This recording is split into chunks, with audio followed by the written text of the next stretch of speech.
Hello everyone. मेरा नाम है सचिन पाटिल और आप सभी का स्वागत है द हिंदू एक्सप्लेनर सीरीज में।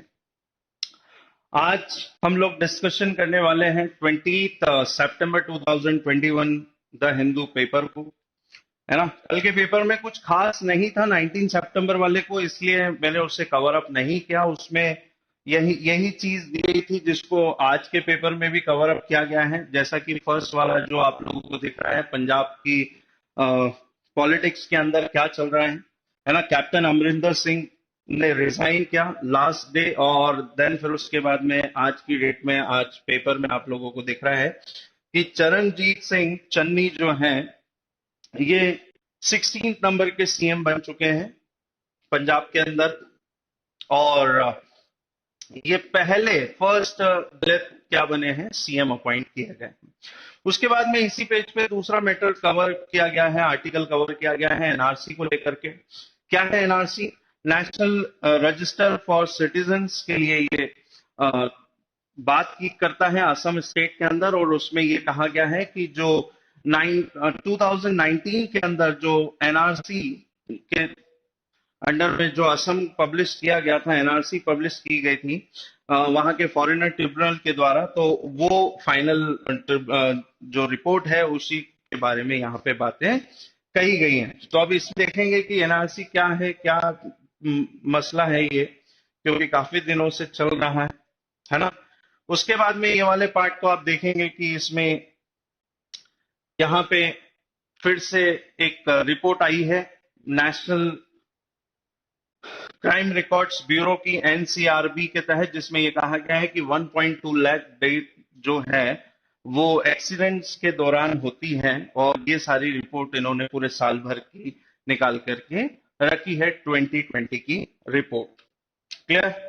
इसके बाद हम अगले पेज पर इसी पेज पे देखिए, जो बात कवर की गई है वो उसे मैंने हाईलाइट करना भूल गया हूं, लेकिन फिर भी मैं यहाँ पे आपको बता देता हूं कि गवर्नमेंट की जो पॉलिसीज है, गवर्नमेंट ने जो 2021 में एक प्रोग्राम लॉन्च किया गया था, एक स्कीम लॉन्च की गई थी जिसको कहते हैं निपुण भारत स्कीम। इसके अंदर ये बताया गया है एक रिकॉर्ड के अकॉर्डिंग कि जो प्राइमरी एजुकेशन है स्कूल्स के अंदर भारत में, उसमें ये जो हिंदी लैंग्वेज का जो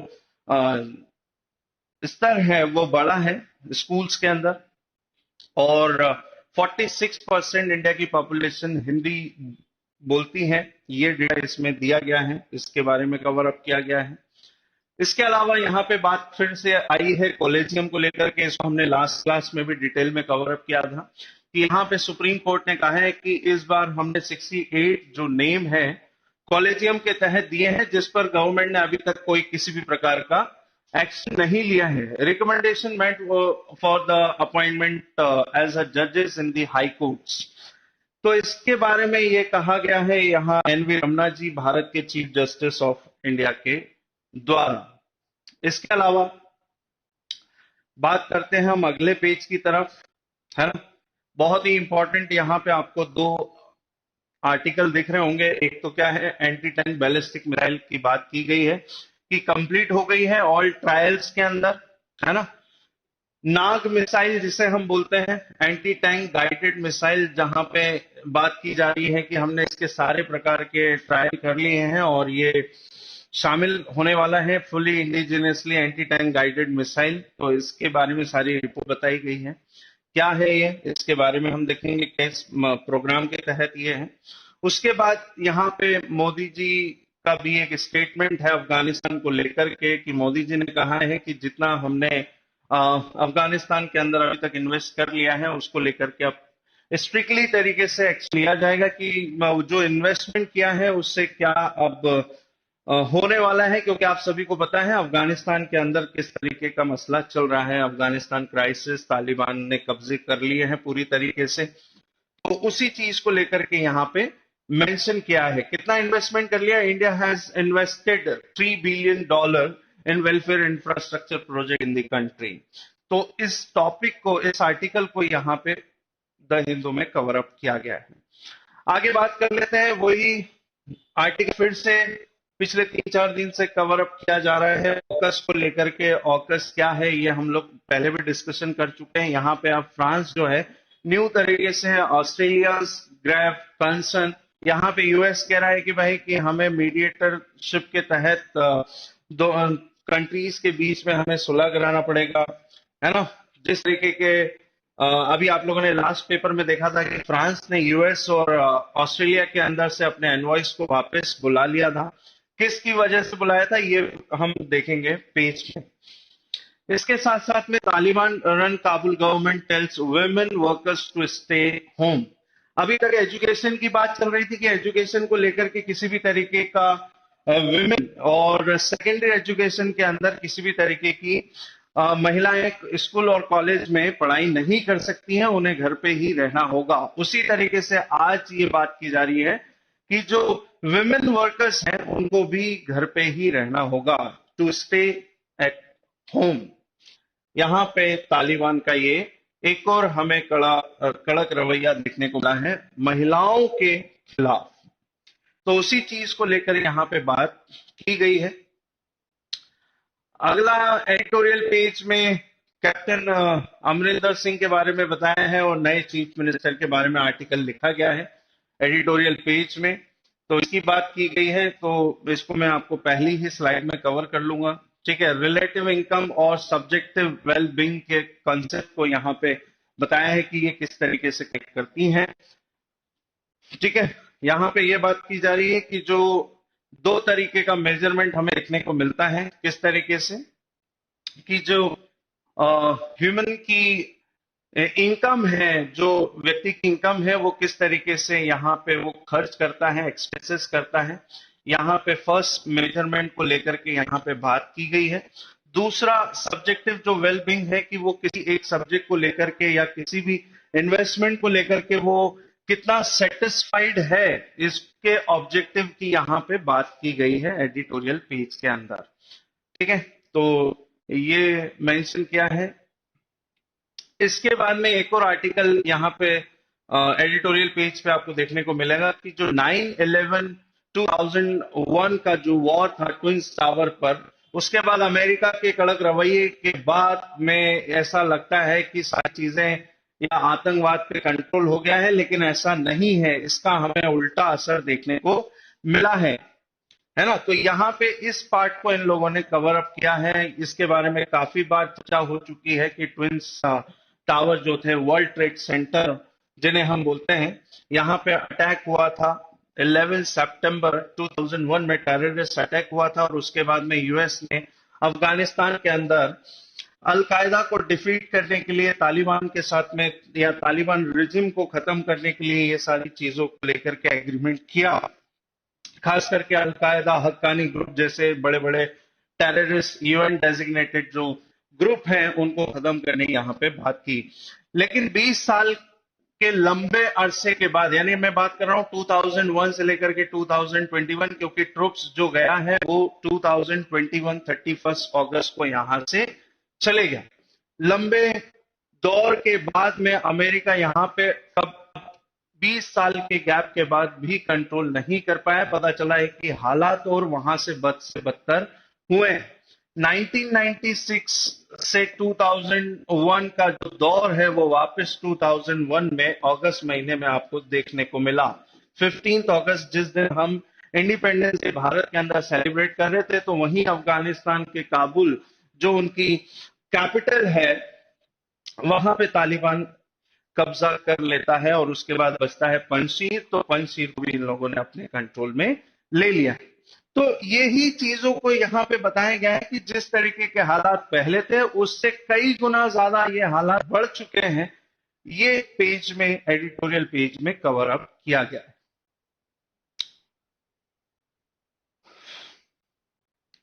इसके बाद हम शुरू करते हैं हमारे एक एक आर्टिकल को वन बाय वन, जैसा कि हम हर बार करते ही हैं। डिटेल एक्सप्लेनेशन शुरू करते हैं फर्स्ट आर्टिकल की तरफ। ये जैसा कि आपको दिख रहा है, फर्स्ट जो आर्टिकल हम लोगों ने कवर अप किया है उसमें चरणजीत सिंह जो चन्नी, अब ये नया नाम आप लोगों को पंजाब के पॉलिटिक्स के अंदर, राजनीति के अंदर आपको देखने को मिलेगा, है ना। पंजाब, कैप्टन अमरिंदर सिंह 2017 में इलेक्शन लड़ करके आए और उसके बाद में काफी लंबे अरसे सीएम रहने के बाद में उन्होंने फाइनली रिजाइन कर दिया, जो कि उन्होंने कहा कि पिछले 2 से 3 महीने के अंदर जो उनके साथ बीता है, जिस तरीके के उनके साथ अपमान किए गए हैं, उसको देखते हुए फाइनली उन्होंने रिजाइन कर दिया, है ना। 15th नंबर के सीएम कौन? कैप्टन अमरिंदर सिंह की यहां पे बात की जा रही। Royal family, Patiala house, Patiala royal परिवार से, घराने से ताल्लुकात रखने वाले और गांधी फैमिलीज के बिल्कुल बहुत ही क्लोज माने जाते हैं अमरिंदर सिंह। अमरिंदर सिंह की मैं बात कर रहा हूं, कैप्टन अमरिंदर सिंह 1963 में एज ए कैप्टन इन्होंने इंडियन आर्मी में ज्वाइन किया था, ठीक। लेकिन 65 वॉर के बाद इन्होंने आर्मी से रिजाइन कर दिया और उसके बाद में ये पॉलिटिक्स में आ गए, ठीक है। पॉलिटिक्स में भी आने के बाद काफी लंबे अरसे तक ये इंदिरा गांधी इनको लेकर के आई राजनीति के अंदर और फिर वहां से इनकी नहीं बनी। 1984 की जो ब्लू ऑपरेशन, आप लोगों को पता है, ब्लू स्टार जिसे हम बोलते हैं, 1984 का जो अमृतसर गोल्डन टेम्पल पे जिस तरीके का एक्शन इंदिरा गांधी की गवर्नमेंट के टाइम पीरियड में रहा, तो उसको लेकर के कैप्टन अमरिंदर सिंह ने कांग्रेस को छोड़ दिया। फिर उसके बाद में इन्होंने काफी लंबे अरसे तक ज्वाइन कर रखा था किसको? अकाली दल में भी ये 14 साल रहे हैं और देन फिर उसके बाद में इंदिरा गांधी ने इनको मना करके वापस कांग्रेस में लेकर गए। और पंजाब की राजनीति के अंदर जो लास्ट इलेक्शन रहा है उसमें कैप्टन अमरिंदर सिंह का बहुत ही बड़े लेवल पे काम रहा, जिसको लेकर के कांग्रेस पंजाब के अंदर हमें देखने को मिली अकाली दल को हराने के बाद, ठीक है। उसके बाद फिर लास्ट 2-3 मंथ्स में ऐसा हुआ कि भाई कि सिद्धू को कमान दी गई पंजाब। काफी दिन से डिस्प्यूट चल रहा था वहां के सिस्टम में, कांग्रेस लेजिस्लेचर पार्टी पंजाब के अंदर जिस तरीके के गुट बनते हुए दिख रहे थे, वहीं पर नवजोत सिंह सिद्धू को कांग्रेस की कमान दी गई, पंजाब के ये प्रेसिडेंट बनाए गए, पार्टी अध्यक्ष बनाए गए और फिर गुट बने और उसके बाद में फाइनली जिस तरीके के एक के बाद एक इनसे अपमान हुए और उसके बाद में कैप्टन अमरिंदर सिंह ने फाइनली यस्टरडे रिजाइन कर दिया। और फिर उसके बाद में बहुत सारे नाम थे, उनमें से जो नाम निकल करके आया वो नाम है, वो चेहरा है चरणजीत सिंह चन्नी का, ठीक। अब इससे रिलेवेंट क्वेश्चन क्या आपके एग्जाम में बन सकते हैं कि ये पंजाब के पहले ऐसे सीएम है जो कि दलित सीएम है, फर्स्ट दलित सीएम इन पंजाब स्टेट, जिनका नाम है चरणजीत सिंह चन्नी, ठीक। 20 सितंबर 2021 में इन्होंने आज शपथ ली है। कौन है गवर्नर जो शपथ दिलाता है? तो गवर्नर ऑफ पंजाब अभी राइट नाउ है बनवारी लाल पुरोहित, इन्होंने इनको शपथ दिलाई है। किसको सक्सीड किया है? तो कैप्टन अमरिंदर सिंह को इन्होंने हटा करके या उनके रिजाइन के बाद ये अब नए सीएम बने हैं, ठीक है। जो कि कौन से नंबर के सीएम है ये मैं बता चुका हूं, 16 नंबर के ये सीएम पंजाब के अंदर बने। उम्मीद करता हूं आपको ये सारी चीजें यहां पे क्लियर हो गई होंगी, है ना। अब उसके बाद में प्रोसीजर जो है इस चीज का वो आप देख लीजिए, क्योंकि इंडियन कॉन्स्टिट्यूशन में इसके बारे में क्या प्रोसीजर दिया गया है, क्योंकि आपको हर तरीके का नॉलेज होना चाहिए, हर तरीके की जानकारी होना चाहिए। आर्टिकल 164 ये कहता है कि किसी भी स्टेट में एक सीएम को अपॉइंट किया जाएगा, अपॉइंट करने का काम कौन करेगा? गवर्नर ऑफ द स्टेट, है ना। आर्टिकल 164 का क्लॉज 1 ये कहता है। उसके बाद में आर्टिकल 164(2) क्लॉज 2 ये कहता है कि the council of ministers are the collectively responsible to the legislative assembly of the state, clear, responsible होगी। उसके बाद में आर्टिकल 164(3) का ये क्लॉज क्या है कि the governor administrator the oath of the minister, मैंने आपको बताई है किस आर्टिकल के तहत ओथ दिलाई जाती है। एंड 164 का क्लॉज 4 कहता है a minister who is not member of the legislative assembly shall to be minister at the end of 6 months। मतलब वो भले ही लेजिस्लेटिव असेंबली का मेंबर हो या ना हो, लेकिन उसको भी सीएम बनाया जा सकता है, मिनिस्टर बनाया जा सकता है, लेकिन उसकी भी एक लिमिट है कि उसको 6 महीने के अंतराल में उससे एमएलए का इलेक्शन या मेंबर बन करके आना पड़ेगा। उसी तरीके से ये सारी स्टेट में बात होती है, उसी के बिल्कुल हम पैरेलल देखें तो यहाँ पे सेंट्रल में भी इसी तरीके का कॉन्सेप्ट रखा गया है ना, जिसको हम कहते हैं आर्टिकल 75। क्लियर? इसी तरीके का प्राइम मिनिस्टर का भी प्रोविजन है ना, जिसको अपॉइंट प्रेसिडेंट ऑफ इंडिया करता है, बहुमत साबित करना पड़ता है, और उसके बाद में जो लीडर ऑफ द पार्टी होती है वो अपने मेंबर को चुनती है कि भाई who is the next prime minister of India, और उससे बहुमत सिद्ध करना होता है, और वो आर्टिकल 75 के तहत भारत का प्रधानमंत्री बनता है। उसके बाद में यही सारी कंडीशन आने वाले आर्टिकल में लिखी गई है। Minister shall held hold office during the pleasure of the president, और कैबिनेट का हेड होता है the minister, collectively responsible to the Lok Sabha. जिस तरीके से यहाँ पे किसके लिए रिस्पॉन्सिबल होती है, लेजिस्लेटिव असेंबली के लिए, है ना, विधानसभा जिसे हम बोलते हैं, उसी तरीके से लोकसभा का आर्टिकल मैंने आपको बताया है, आर्टिकल 81 में लोकसभा का कॉन्सेप्ट मिलता है। ब्रिटेन से हमने इस कॉन्सेप्ट को कॉपी किया है, जिसे हम बोलते हैं parliament, upper house and lower house जिसे हम बोलते हैं। क्लियर हुई बात? सारे जो मिनिस्टर है, 75 का क्लॉज 4 कहता है कि द प्रेसिडेंट एडमिनिस्टर्स ओथ्स दी, सारे मिनिस्टर को ओथ दिलाने का काम करता है, और कोई भी मंत्री बन सकता है, लेकिन यहां पे भी प्रावधान क्या रखा गया है कि 6 महीने के अंदर उसे मेंबर ऑफ पार्लियामेंट होना चाहिए, लोकसभा का सदस्य होना चाहिए। उस स्थिति में ये सारी चीजें लिखी गई हैं आर्टिकल 164 स्टेट के अंदर और आर्टिकल 75 सेंट्रल के अंदर।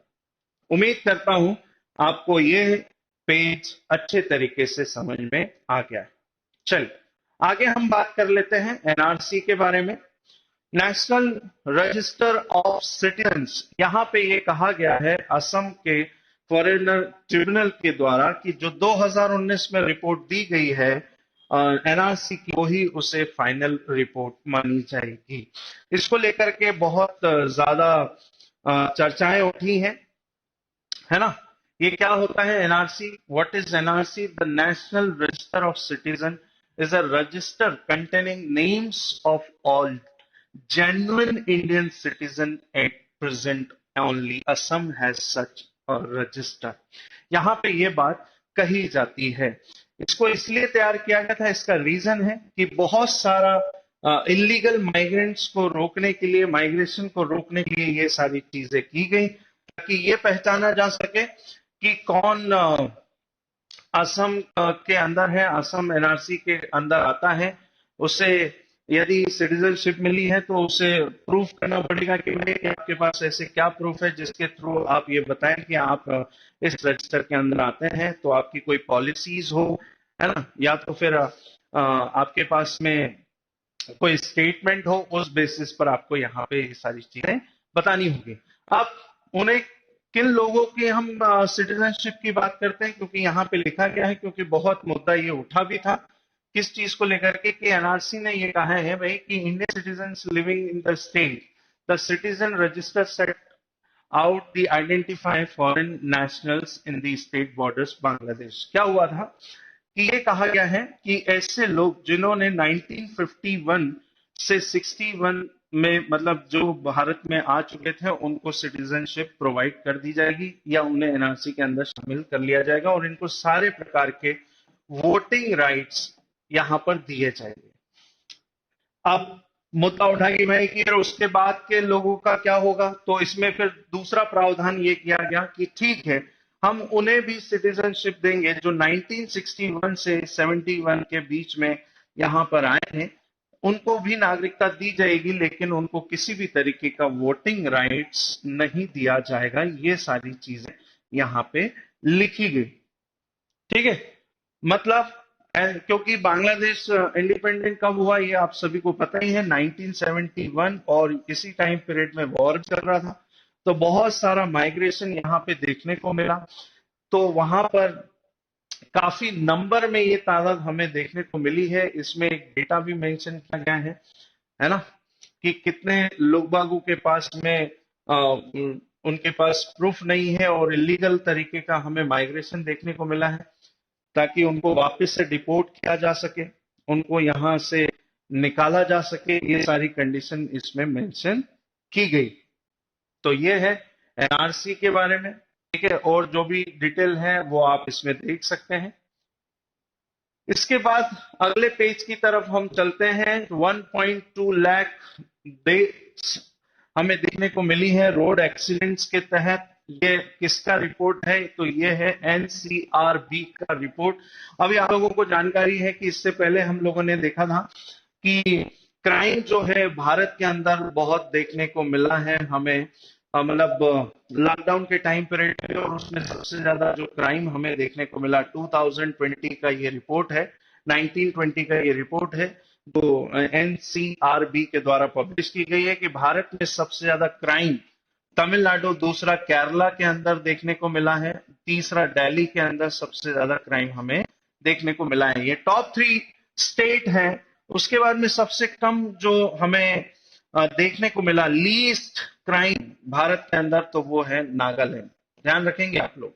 तो ये अभी थोड़े दिन पहले नेशनल क्राइम रिकॉर्ड ब्यूरो की ये रिपोर्ट थी। उसी में अगली रिपोर्ट इन्होंने ये बताई है कि इंडिया रिकॉर्डेड 1.2 लाख केसेस, और इसमें जो डेथ रिपोर्ट हमें देखने को मिली है कि रोड एक्सीडेंट के तहत इतने लोगों की जान जा चुकी है। ठीक है, और लास्ट 3 इयर्स का ये डेटा इन्होंने बताया कि लगभग 4 लाख के आसपास रोड एक्सीडेंट की वजह से लोगों की जान गई है। ये एनसीआरबी की रिपोर्ट कहती है। क्लियर? और इसको कंपेयर किया गया कि भाई 2018 में कितनी थी और 2019-20 के अंदर ये रिपोर्ट कितनी हमें देखने को मिलती है। ठीक है, अब यहाँ पे आपसे क्वेश्चन क्या पूछा जा सकता है? नेशनल क्राइम रिकॉर्ड्स ब्यूरो के बारे में आपसे क्वेश्चन पूछा जाएगा। तो क्या है? तो ये 1986 के तहत इसको बनाया गया था। ठीक है, पेरेंट एजेंसी कौन सी है इसकी? तो मिनिस्ट्री ऑफ होम अफेयर्स, यानी अमित शाह इसके हेड माने जाते हैं, है ना, मिनिस्ट्री ऑफ होम अफेयर्स। और इसका हेडक्वार्टर कहां पर है? न्यू दिल्ली के अंदर इसका हेडक्वार्टर है। राइट नाउ इसके डायरेक्टर की बात करें तो रामफल पवार जी इसके राइट नाउ डायरेक्टर है। तो ये रिपोर्ट प्रस्तुत की गई है भारत के अंदर, और ये थी अभी लेटेस्ट क्राइम रिपोर्ट की डिटेल, जिसमें top 3 state and last state के बारे में बताया गया था। उम्मीद करता हूं ये वाला रिपोर्ट आप लोगों को बहुत अच्छे तरीके से समझ में आया है। इसके बारे में हम बात कर लेते हैं। जो भारत सरकार की योजना है, भारत सरकार का एक प्रोग्राम है जिसको हम निपुण बोलते हैं, निपुण भारत स्कीम, जो कि जुलाई 2021 में चलाई गई थी, है ना, एजुकेशन मिनिस्ट्री के तहत। Improve the foundational literacy and the numeracy among the primary school students, यहां पे ऐसी बात की गई थी। ठीक है, लेकिन ऐसे बहुत सारे स्टेट हैं, नॉर्दर्न स्टेट हैं, जहां पे हिंदी बोली जाती है, और ऐसे पॉपुलेशन की हम बात करें तो 46% लोग यहाँ पे हिंदी बोलते हैं। ठीक है, लेकिन साउथ में इसका बहुत क्रिटिसिज्म देखने को मिलता है कि भाई क्या प्राइमरी एजुकेशन में हिंदी को आप यूज नहीं कर सकते? वहां की लोकल लैंग्वेज भी है, अपनी स्टेट लैंग्वेज है, जिसके बारे में यहाँ पे बातें होती हैं। डेमोग्राफिक जो शिफ्ट है वो बताया गया है कि इतने समय के दौरान इतना बड़ा चेंजेस हमें देखने को मिला है। तो ministry of education has launch, निपुण की यहाँ पे बात की है, तो निपुण का आपसे फुल फॉर्म पूछा जा सकता है ना, ये एक्रोनिम, इसके बारे में आपसे सारी इंफॉर्मेशन ली जा सकती है। तो national initiative for proficiency in reading with the understanding and numeracy Bharat scheme, जो कि जुलाई 2021 में स्टार्ट की गई है ना। एजुकेशन मिनिस्टर अभी कौन है राइट नाउ, ये आप लोगों को पता होना चाहिए भाई। धर्मेंद्र प्रधान आज की डेट में एजुकेशन मिनिस्टर है भारत के। रमेश पोखरियाल निशंक इससे पहले थे, लेकिन अभी राइट नाउ कौन है, धर्मेंद्र प्रधान। ठीक है, ये क्या करेगा, it aims to cover the learning needs of children in the age group of 3 to 9 years। ये इनमें इस स्किल्स को बढ़ाएगा, है ना, इस तरीके के प्रोफेशन को बढ़ाएगा, ये बातें यहां पे की गई। Ensure the universal acquisition of the foundational literacy and numeracy, और इसको भी कब तक की बात की गई है, कब तक का लक्ष्य है सरकार का, 2026 से 27 तक का ये लक्ष्य रखा गया है निपुण प्रोग्राम के तहत। चलिए अब उसके बाद की आपको और थोड़ी सी मैं जानकारी दे देता हूं। वैसे तो हम लोग कवर कर चुके हैं हिंदी दिवस वाले दिन के टाइम पीरियड में, लेकिन आपको उसके अलावा मैं आपको जानकारी दे देता हूं, क्योंकि इससे कई बार क्वेश्चन आते हैं, है ना। अभी हाल ही में हमने 14 सितंबर को नेशनल हिंदी दिवस या राष्ट्रीय हिंदी दिवस, नेशनल हिंदी डे सेलिब्रेट किया। आपको जानकारी दे दूं कि भाई कि भारत की जो ऑफिशियल लैंग्वेज है या राजभाषा है हिंदी को कब अनाउंस किया गया, तो 14 सितंबर 1949 में इसको हिंदी को राजभाषा अनाउंस किया गया। ठीक है, अब इसके बारे में आप लोगों को पता होना चाहिए कि भारत में भाषा का जो प्रावधान है, अनुच्छेद आर्टिकल कौन से के तहत ये बताया गया है, तो आर्टिकल 3432 351 में लैंग्वेज का कॉन्सेप्ट इंडियन कॉन्स्टिट्यूशन के अकॉर्डिंग रखा गया है।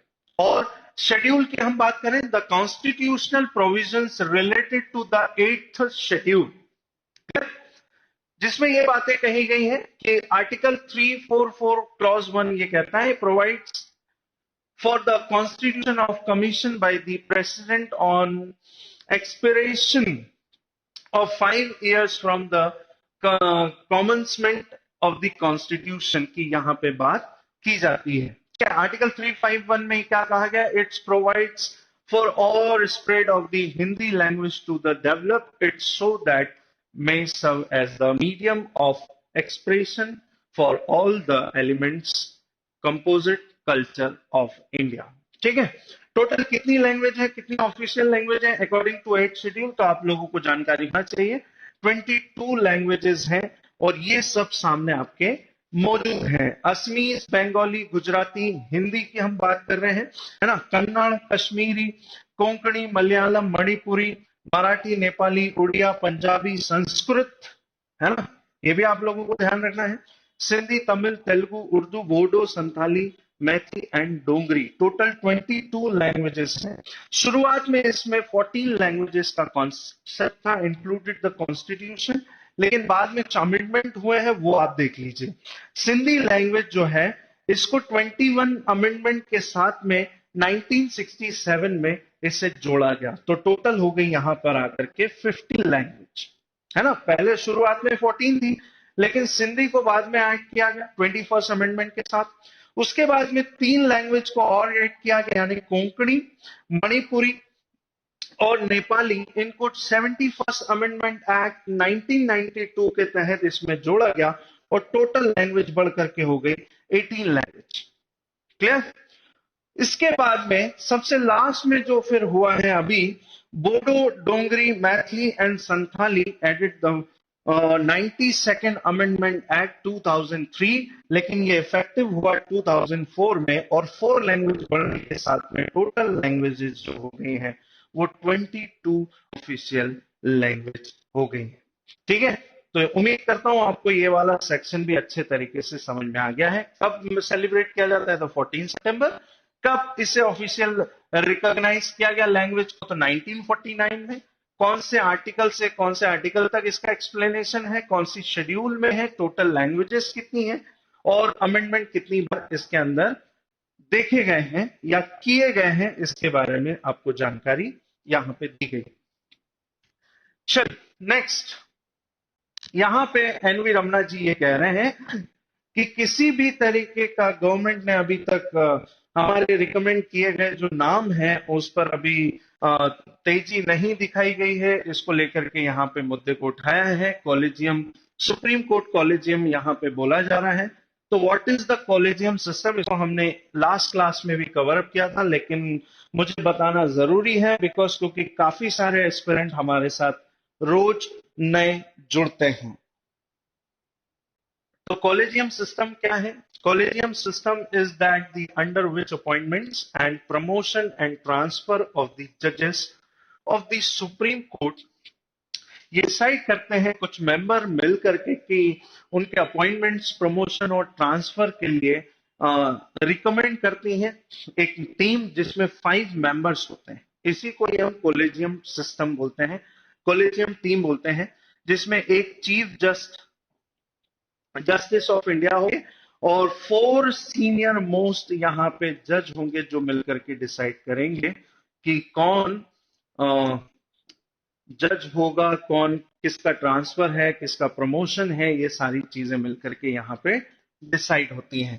Chief justice of India and plus 4 the senior most जजेस ऑफ द सुप्रीम कोर्ट। ध्यान रखेंगे सुप्रीम कोर्ट के मेंबर मिलकर के कॉलेजियम बनाते हैं और यही डिसाइड करते हैं, ये रिकमेंड करते हैं गवर्नमेंट को और इसके बाद प्रेसिडेंट उनका रिक्रूटमेंट करता है। तो यहाँ पे फिर से देख लीजिए भाई, क्या है कॉन्स्टिट्यूशन के आर्टिकल 124 के क्लॉज 2 में ये लिखा गया है कि सुप्रीम कोर्ट के अंदर जो भी जजेस, जो भी चीफ जज और जिनके ट्रांसफर, प्रमोशन इनकी बात की गई है, तो उसके लिए आर्टिकल यहाँ पे मेंशन किया है। वहीं हाई कोर्ट की हम बात करें तो हाई कोर्ट के अंदर 217 के तहत ये सारे काम किए जाते हैं। ठीक है, कंसल्ट किया जाएगा उस स्टेट के गवर्नर एंड सीएम के साथ मिल करके कि किसे प्रमोट करना है, किसे रिक्रूट करना है, ये सारी चीजें। लेकिन अब हम बात कर लेते हैं ये मुद्दा आया कहां से। तो फर्स्ट जजेस केस 1981 में ये पहले chief justice of India decide करते थे, रिकमेंड करते थे on judicially appointments and transfer can be the refuse on the logical reason basis पर। क्लियर हुआ? लेकिन इसमें थोड़ा सा चेंज कब आया? चेंज आया सेकेंड केस ऑफ जजेस में, जिसको हम बोलते हैं 1993, और इसी टाइम पीरियड में supreme court introduce the collegium system. लेकिन बस अंतर ये था, मैंने आपको पहले ही बताया कि एक चीफ जज यानी चीफ जस्टिस ऑफ इंडिया और अभी हाल फिलहाल में 5 मेंबर हैं जिसमें 4 सीनियर जज ये मिलकर के डिसाइड करते थे। लेकिन 1993 के केस में ये था कि एक चीफ जस्टिस और 2 सीनियर मोस्ट जज मिलकर के ये डिसाइड करेंगे कि हु इज द नेक्स्ट, या ट्रांसफर या अपॉइंटमेंट्स, रिक्रूटमेंट कौन करेगा। तो 1993 में इसका नंबर बढ़कर के 1 से बढ़कर के 3 हुआ। यहाँ पे 1 क्योंकि chief justice of India he recommend कर रहे हैं। आने वाले केस में, सेकंड केस में क्या हुआ कि 3 लोग मिलकर के डिसाइड कर रहे हैं। लेकिन इसके नंबर को और कब एक्सटेंड किया गया? तो किया गया थर्ड केस ऑफ जजेस में, जो कि हुआ 1998 के अंदर। ठीक है, इसमें क्या हुआ कि नंबर चेंज हुआ, एक चीफ जज होगा और बाकी के 4 सीनियर मोस्ट जज मिलकर के ये डिसाइड करेंगे कि किसका रिक्रूटमेंट होना है, किसका अपॉइंटमेंट होना है, किसका ट्रांसफर होना है, ये सारी चीजें यहाँ पे डिसाइड की जाएंगी। उसके बाद में ये जो फाइल है ये फिर ट्रांसफर होती है कॉलेजियम से। यहाँ पे मैं आपको बता देता हूं, कॉलेजियम से फिर ये ट्रांसफर होती है कहां पर? मिनिस्ट्री के अंदर। कौन सी ministry? Law and justice ministry, है ना, यानी किरण रिजिजू के पास में ये फाइल जाएगी। देन फिर उसके बाद में प्राइम मिनिस्टर, फिर ये रिकंसिडरेशन के लिए कहा जाएगी कॉलेजियम के पास में, और फिर यदि इन्होंने रिकंसिडरेशन के बाद में नाम या फाइल को आगे की तरफ मूव किया तो फिर यहाँ पे प्रेसिडेंट उस पर फाइनली क्या करेगा?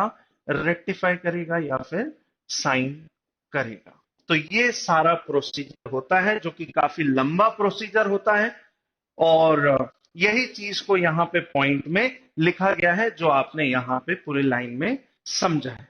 उम्मीद करता हूं आप लोगों को ये सारी चीजें समझ में आई है। लास्ट लाइन में यहां पे क्या लिखा है वो भी देख लीजिए कि the only loophole is that the time limit is not fixed for the government to send its reply. तो आज का जो टॉपिक है ना वो इसी लाइन पर बेस्ड है भाई, कि हमने तो हमारी तरफ से रिकमेंड कर दिया है, लेकिन वहां से किसी तरीके का ऐसा लिमिट नहीं है या किसी भी तरीके की तेजी हमें देखने को नहीं मिल रही है। यही चीज को लेकर के यहां पे बात की गई।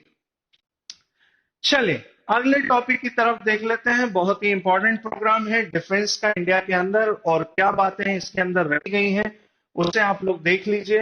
एंटी टैंक गाइडेड मिसाइल या एंटी टैंक मिसाइल जो कि कंप्लीट हो गई है अपने सारे ट्रायल के अंदर।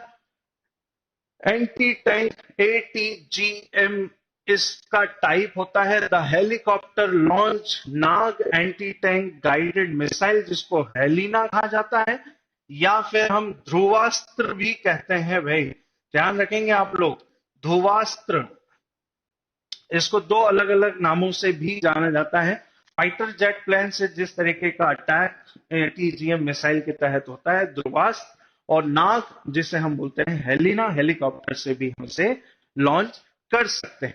तो यहीं पे ये सारी चीजें बात कही गई है।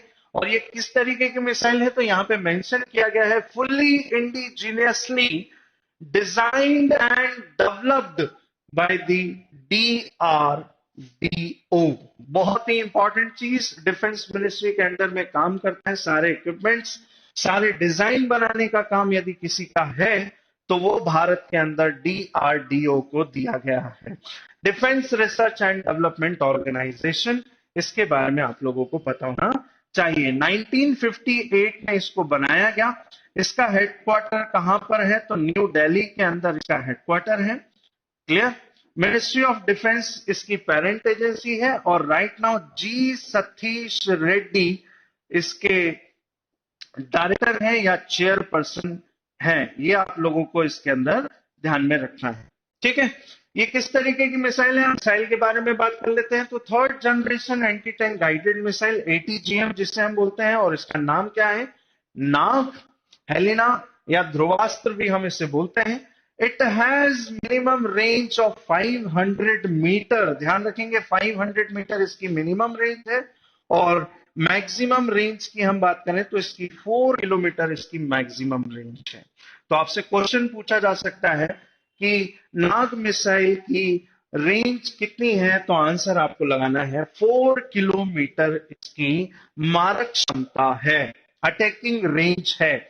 Defeat the main battle tanks MBT, यानी जो बैटल के अंदर टैंक्स का इस्तेमाल हो रहा है उसे डिस्ट्रॉय करने के लिए हमने इस इंडिजिनियसली मिसाइल ATGM का हमने सफल परीक्षण कर लिया है। ठीक है, इसके बाद में ये किस प्रोग्राम के तहत भारत के अंदर डेवलप किया गया है, तो ये भी आपसे एग्जाम में क्वेश्चन पूछा जा सकता है, जिसको हम बोलते हैं integrated guided missile development programme IGNDP programme के तहत भारत सरकार के इस प्रोग्राम को लॉन्च किया गया। ठीक है, 1983 में इसकी शुरुआत की थी, और हमने तभी से हमने हमारे इंटीग्रेटेड गाइडेड मिसाइल्स प्रोग्राम को हमने लॉन्च कर दिया, और 2012 में हमने इसका मतलब क्या बोल सकते हैं कि हमारा जो आखिरी मिसाइल था उसको हमने एक्सपेरिमेंट कर लिया है। अब ये किसके कंट्रीब्यूशन से हुआ है तो ये भी आप लोग देख लीजिए। मैंने आपको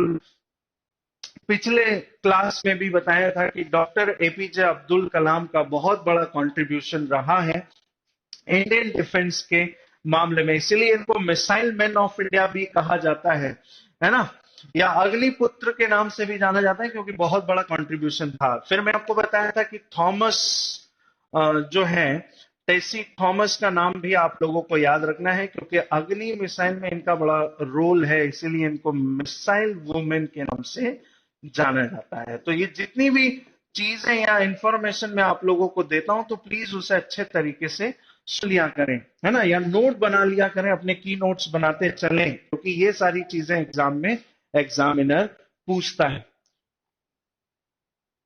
और मैं नहीं चाहता हूं कि आप लोगों का किसी भी तरीके से वो नंबर यहां से मिस हो। क्लियर?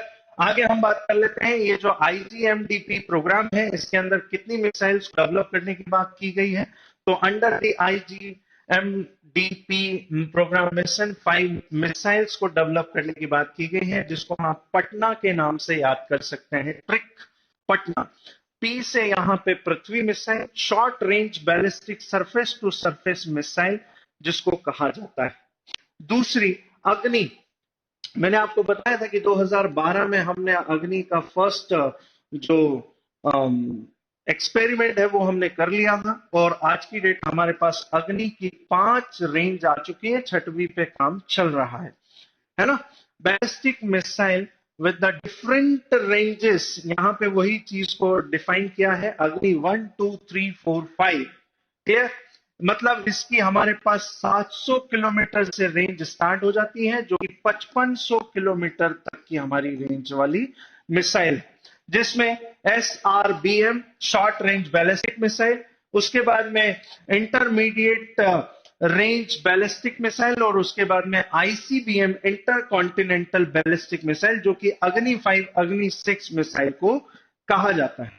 इसके बाद में तीसरा T से यहां पे Trishul, short range low level surface to air missile, जिसको भी हमने बना लिया है नाम, जिसके बारे में हम बात कर ही रहे हैं, third generation anti tank guided missile Helina, और आखिरी है Akash medium range surface to air missile.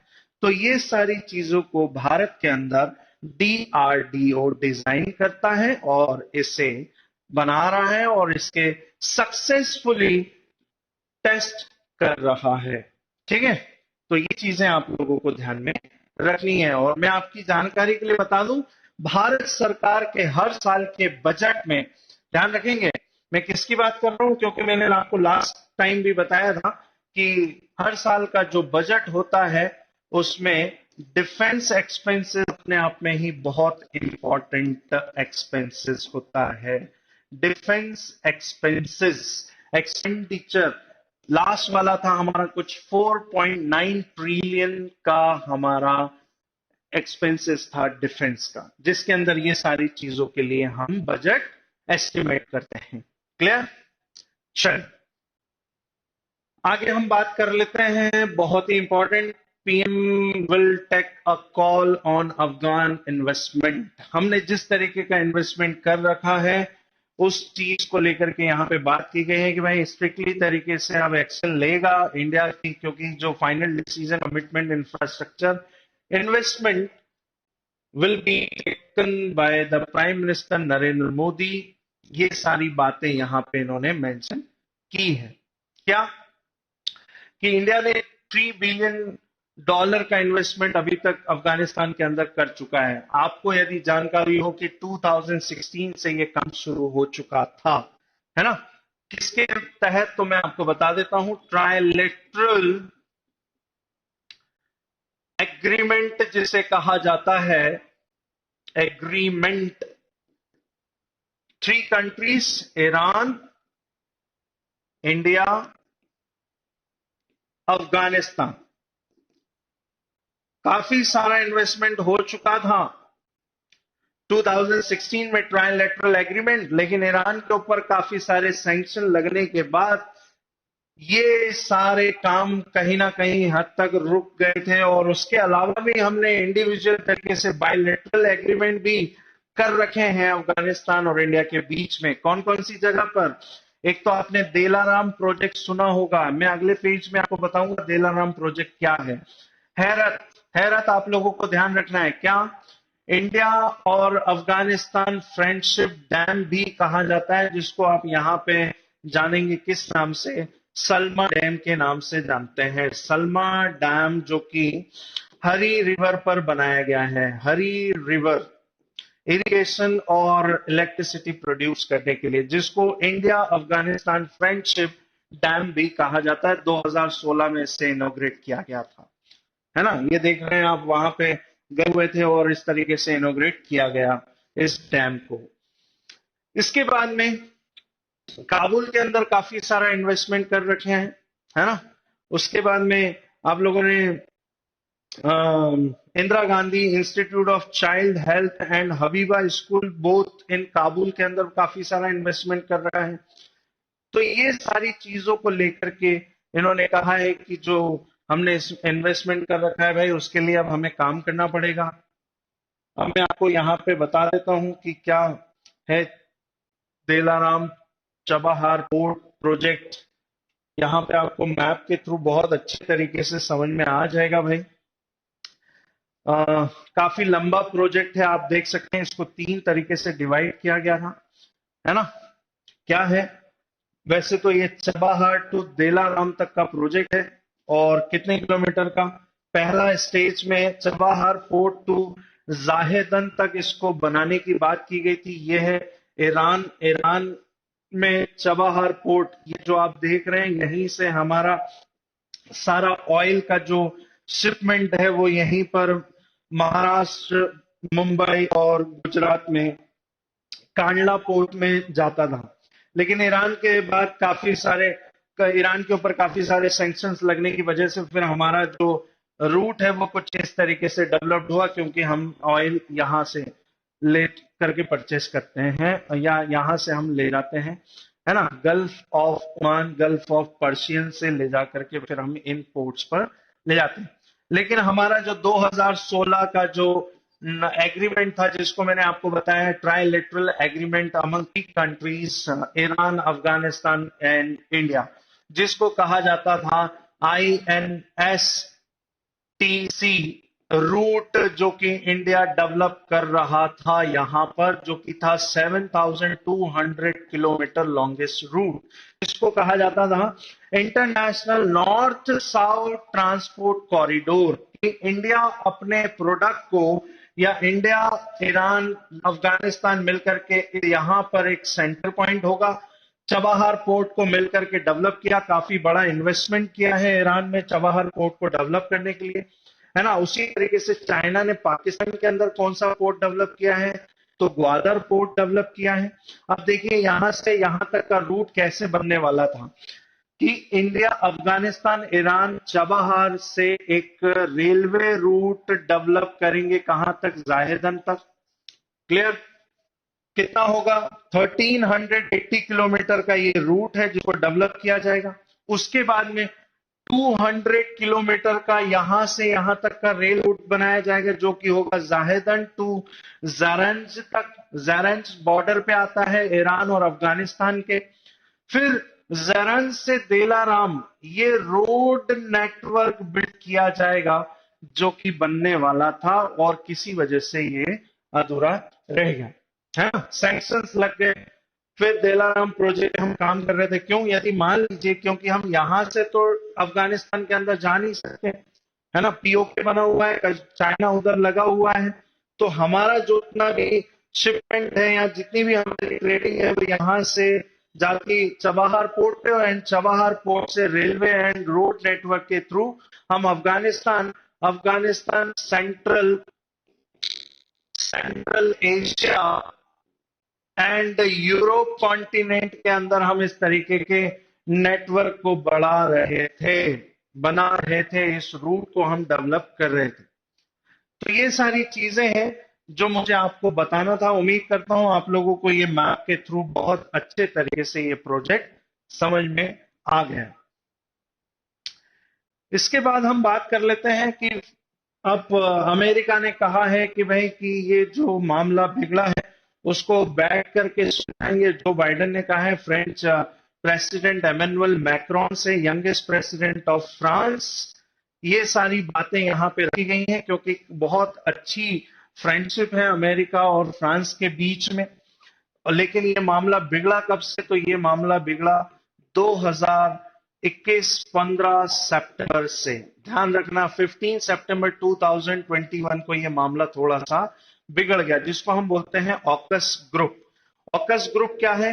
ये एक तरीके का इंडो पैसिफिक सिक्योरिटी ग्रुप है, जिसमें इंडो पैसिफिक रीजन को सिक्योर करने के लिए इस ग्रुप को क्रिएट किया गया। अब ध्यान रखना, ऑकस दूसरा ग्रुप है इंडो पैसिफिक रीजन को सिक्योर करने के लिए।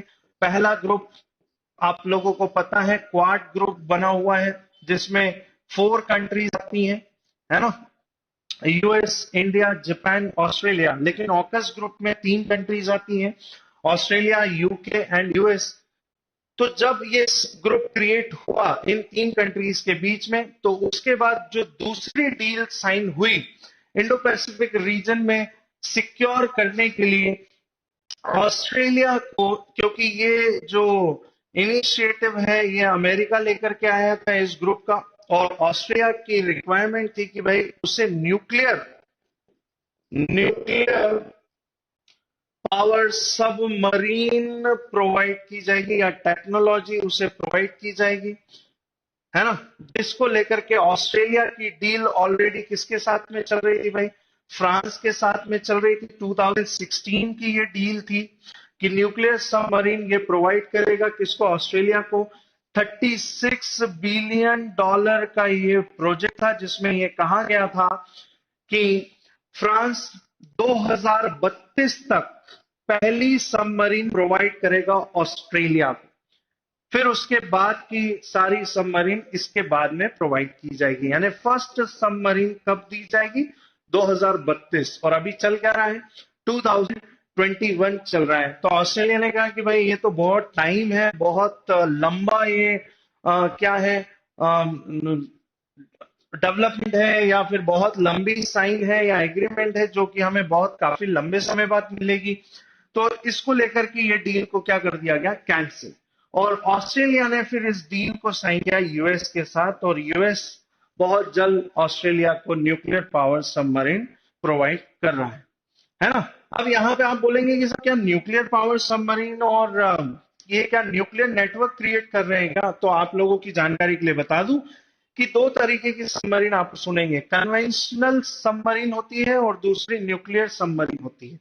कन्वेंशनल सबमरीन का मतलब होता है कि वो पानी में तो रहती है, लेकिन ज्यादा देर के लिए पानी में नहीं रह सकती है, इसलिए उसको हर थोड़ी देर में, हर टाइम पीरियड के बाद में, जब उसका टाइम पीरियड की पानी के अंदर अब पूरा हो गया, तो उसे बार बार ऊपर आना पड़ता है। लेकिन न्यूक्लियर सबमरीन का की कैपेबिलिटी ये होती है कि वो बहुत लंबे समय तक पानी में रह सकती है, इसी को हम न्यूक्लियर पावर सबमरीन कहते हैं।